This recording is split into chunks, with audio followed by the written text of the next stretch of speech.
Nouvelle session d'information sur A30 Télévision. Mesdames et messieurs, bienvenue à tous. D'abord les titres.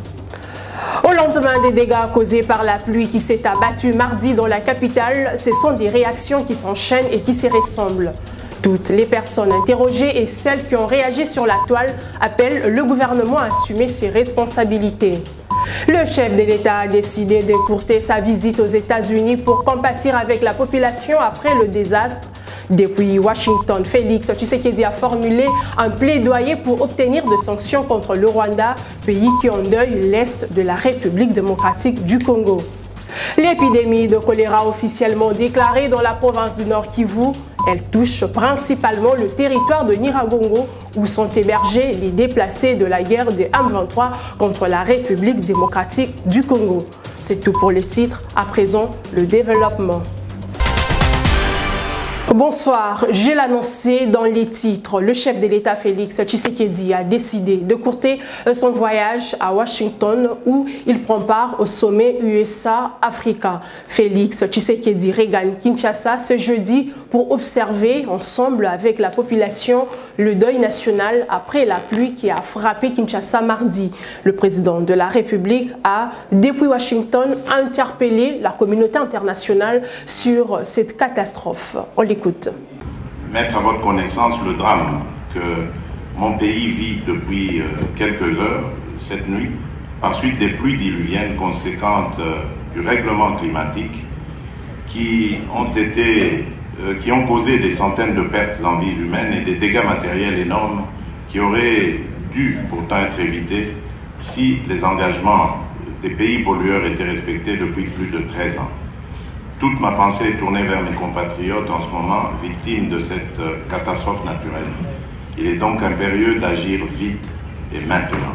Avant son départ de Washington, le chef de l'État s'est entretenu ce mercredi avec le secrétaire d'État américain Anthony Blinken. Au centre des échanges, la situation sécuritaire à l'Est. Félix Tshisekedi a appelé à l'implication des États-Unis afin d'obtenir des sanctions contre le Rwanda. La suite dans ce commentaire de Corneille Loubaki.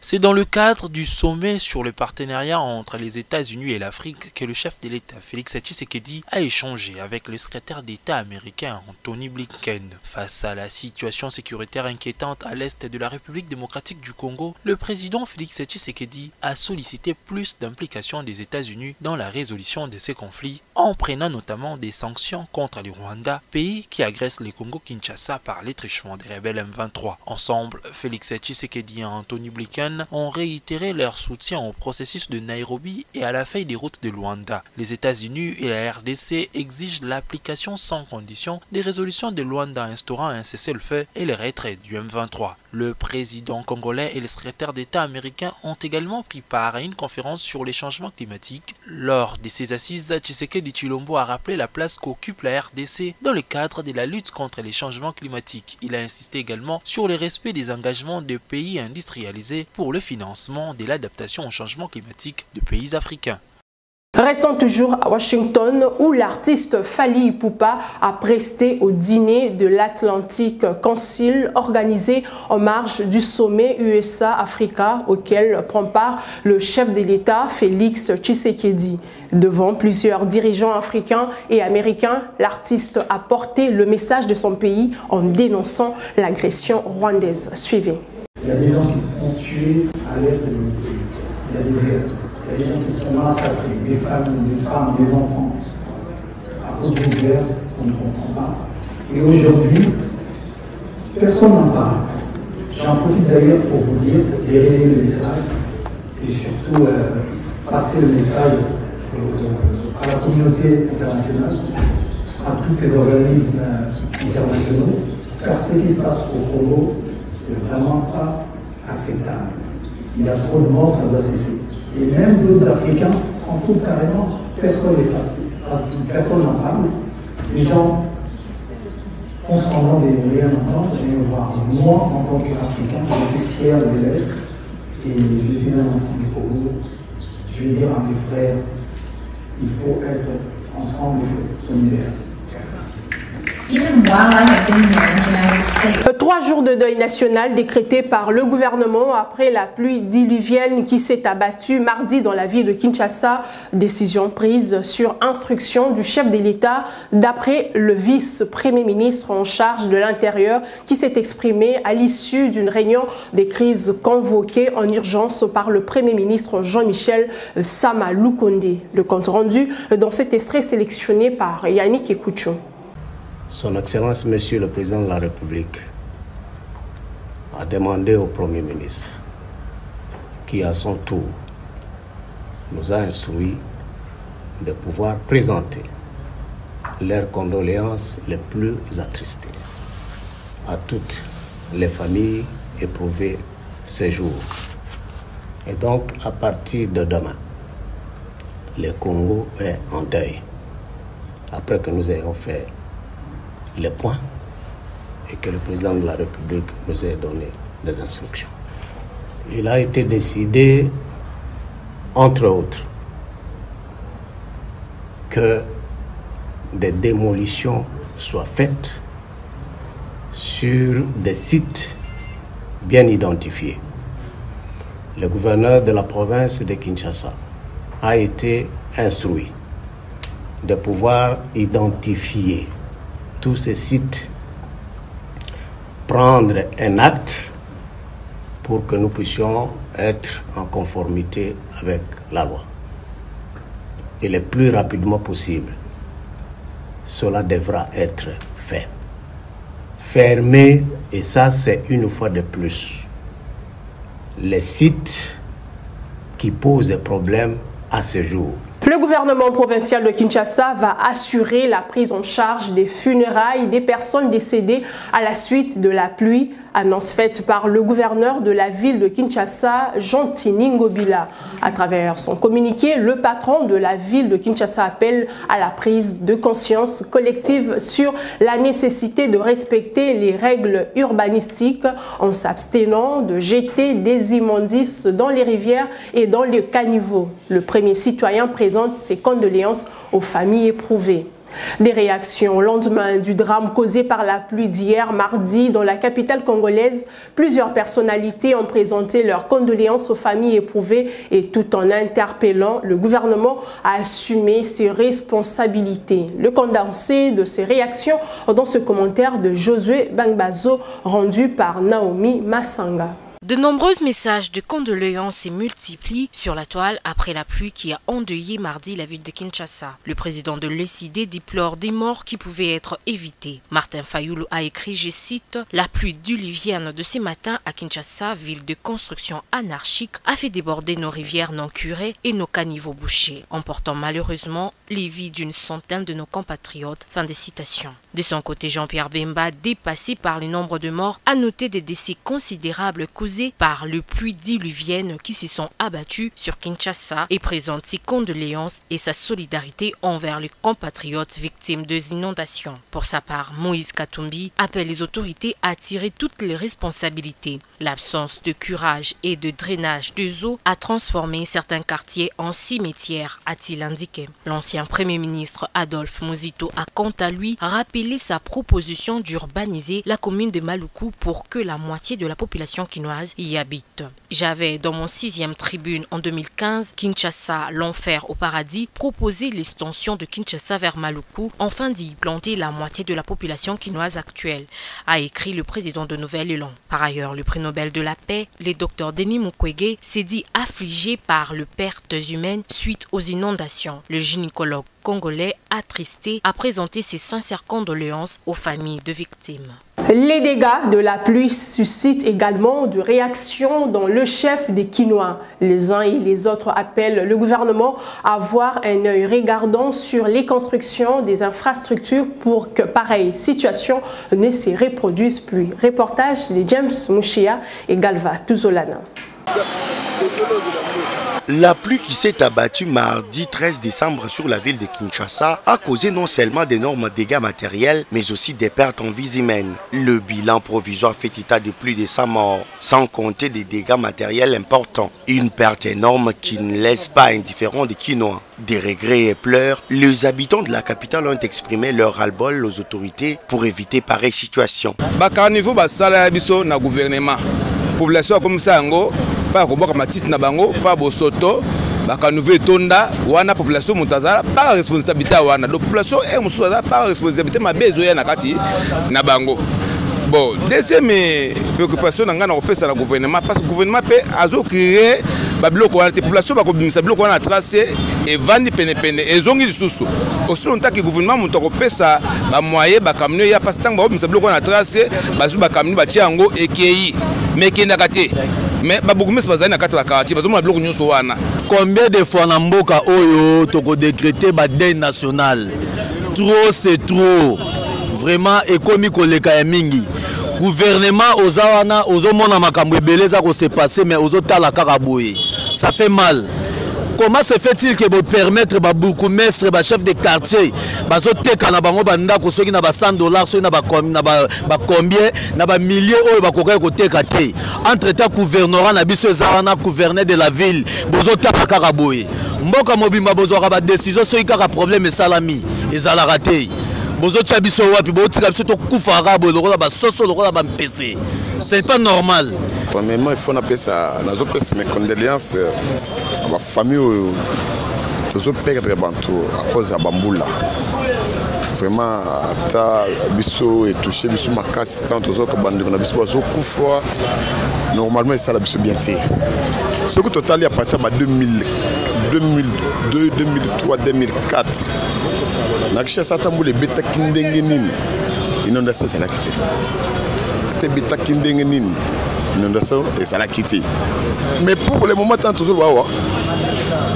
Mbola to beta mukebo inondation. Okoko pas confié. Alors il doit nous ça la bienté. De la commune de Mongafula jusqu'à Makala, passant par les communes de Selembao, Ngalima ou Bandalungwa, dame la pluie a ravagé. Les autorités sont placées devant leurs responsabilités. Bosco Tanganda va purger sa peine en Belgique dans la prison de l'Ouest Oneno. Annonce faite ce mercredi par la Cour pénale internationale qui a décidé de son transfert dans le respect de l'accord signé entre cette juridiction internationale et la Belgique. Le rebelle a été définitivement condamné par la CPI pour crimes de guerre et crimes contre l'humanité commis en République démocratique du Congo, principalement en Ituri entre 2002 et 2003. Puisqu'on parle des crimes commis dans la province de l'Ituri, sachez que le gouverneur militaire a effectué une visite d'itinérance dans le territoire de Djougou, touché par des attaques des rebelles ADF. Sur place, le lieutenant-général Luboya Kachama a réconforté les populations, mais aussi échangé avec les groupes FRDC, UPDF déployés à Djougou. Les détails avec la presse militaire de l'Ituri. Sous une pluie battante, le gouverneur militaire et commandant des opérations en Ituri, le lieutenant-général Luboya Kachama Johnny, a pris son bâton de pèlerin en mission d'itinérance sécuritaire à Centrale Solenyama, Nizi, Bambou, Kobu, jusqu'à Kilo Eta, en territoire de Djougou et d'Irumu. Deux zones pacifiées sous l'état de siège il y a de cela 8 mois. Pendant les meetings populaires, un seul message, l'éducation sur la paix, pour la réconciliation communautaire et le développement à travers le programme de 145 territoires, l'œuvre du chef de l'État, Félix Antoine Tshisekedi Tshilombo. Hakuna ta communauté moya mubaya muituri. Kitu ya munene mimi napenda kuwaonesha. Msifate ile marumeur.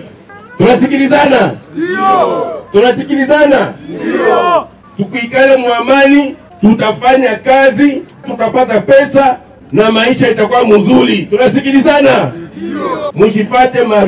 À Solenyama, le commandant des opérations militaires en Ituri a appelé la population à regagner leur domicile sans moindre crainte, car tout est mis en œuvre pour protéger et mettre hors d'état de nuire les ennemis de la paix. Cette première visite dans ces contrées est saluée par la notabilité locale de Djougou. Le bilan est positif. Parce que avant l'avènement de l'état de siège, vous savez que la population de cette contrée vivait dans la brousse.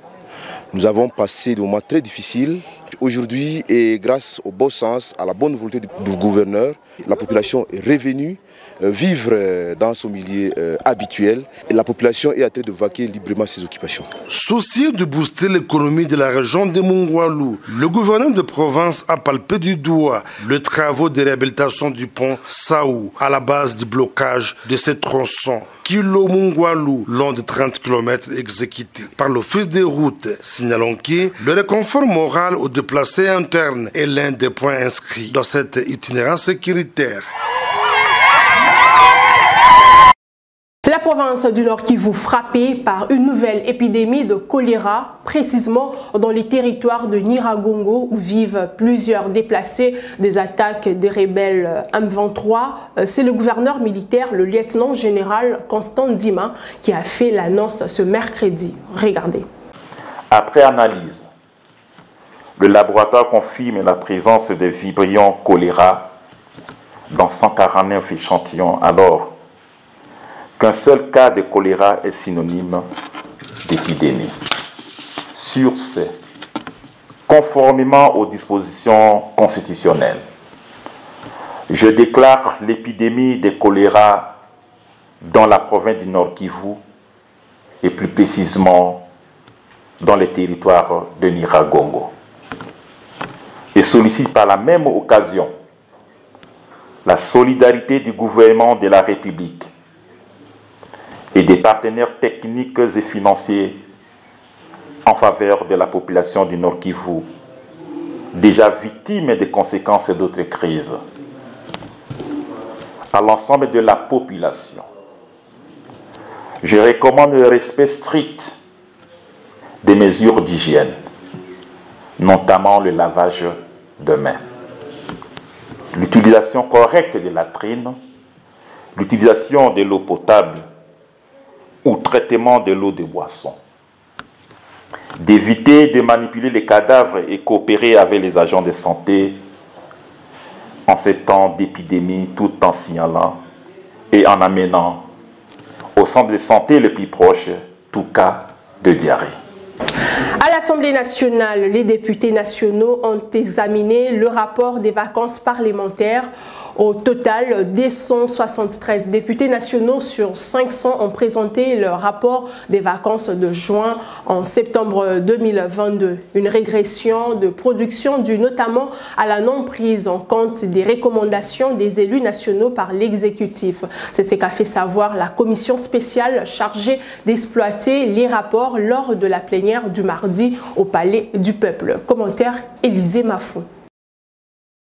Au total, 273 sur les 500 députés nationaux ont déposé leur rapport de vacances parlementaires pour le troisième cycle de juin à septembre 2022. Ce différent rapport déposé couvre 156 circonscriptions électorales pour un total de 182. Les rapports épinglent notamment des préoccupations relatives à différentes circonscriptions électorales du pays. Les infrastructures, l'insécurité, la desserte en eau et en électricité sont du nombre de problématiques soulevées, comme l'a fait savoir le président de la commission spéciale chargée d'exploiter les rapports des vacances parlementaires. Ce rapport contient les différentes préoccupations des populations. Et vous savez que ce sont les députés qui vont dans les tréfonds de la République. C'est les problèmes de la République qui sont ici étudiés. Et la finalité, c'est que ces rapports sont transmis aux autres institutions. On fait les rapports, chaque vacances parlementaire, les rapports sont faits, mais le résultat sur le terrain, l'exécution des recommandations qui sont dans ces rapports-là n'est pas suivie. Les députés nationaux déplorent par ailleurs la non prise en compte des recommandations de leurs rapports par l'exécutif. Tous ces rapports qu'on fait, on n'a jamais eu des résultats positifs. On a donné les cas aujourd'hui, comme je l'ai dit. Si on ne prévoit rien pour nos grandes villes, dans 5 à 10 ans, nos villes risquent de disparaître. Le camp de Kinshasa aujourd'hui, on compte à peu près plus de 100 morts. Mais c'est tous les jours qu'on compte des morts à Bukavu quand il pleut. Économie, finance, on a fait tant de rapports. On a dit dans les villages, il y a beaucoup de tracasseries, des barrières de tracasseries. On a même parlé aussi de protection des citoyens. On a parlé plusieurs fois, on a fait des rapports parlementaires, on a vu toutes les autorités. L'autorité implique la responsabilité. Vous avez la responsabilité de répondre aux citoyens à leurs problèmes. Le travail abattu par la commission spéciale chargée d'exploiter les rapports parlementaires comprend 2 volets. Le premier reprend le terme des différents rapports et le second s'apaisantit sur les préoccupations soulevées par la population ainsi que les recommandations au ministère sectoriel. La représentation des étudiants du Congo remercie le chef de l'État Félix Tshisekedi d'avoir réalisé sa promesse avec l'arrivée à Kinshasa de 120 bus transacadémiens. La délégation des étudiants de plusieurs provinces l'a dit au ministre des Transports Chérubin Okende. Suivez.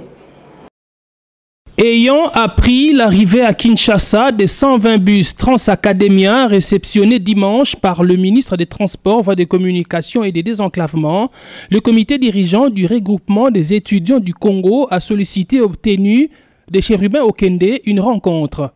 Près de 265 étudiants venus des établissements publics et privés se sont mobilisés en très peu de temps pour remercier le président de la République Félix-Antoine Tshisekedi Tshilombo via le ministre des Transports, à qui ils ont demandé de poursuivre son planning sur Transacadémia, cet établissement public dédié exclusivement au transport des étudiants.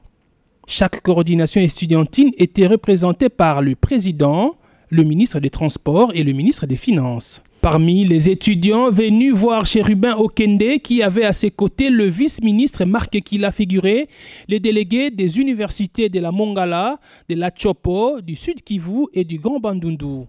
Le ministre des Transports a rappelé aux étudiants que la présence des bus à Kinshasa est une preuve de la réalisation des promesses qu'a fait le président de la République Félix-Antoine Tshisekedi Tshilombo, qui lit la parole à l'acte.